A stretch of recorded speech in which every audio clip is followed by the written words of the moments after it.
Presented by Tanya Music Mathli.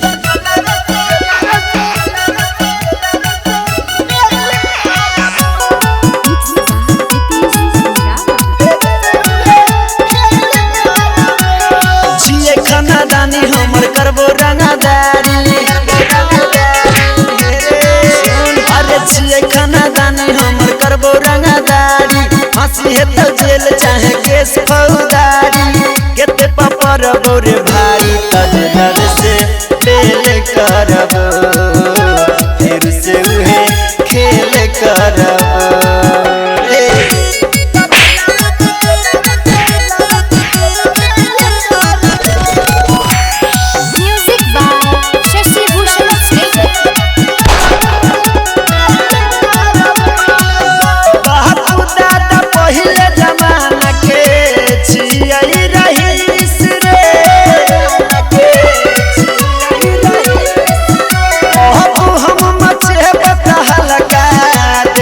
चार दिस रे अब हम मचेबो तहलका, देख तो चार दिस रे।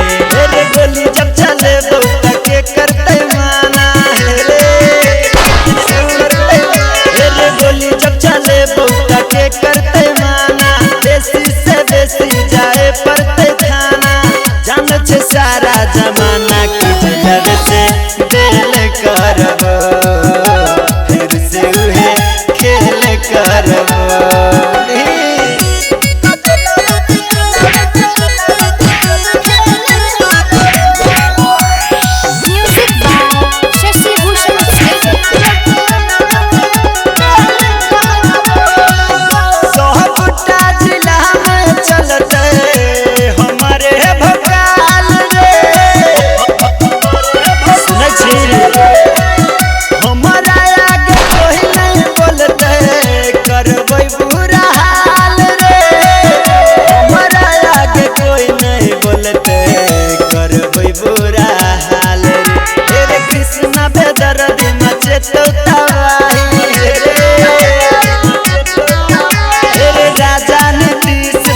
तो तबाही शिवम सुमन बनतो गवाही।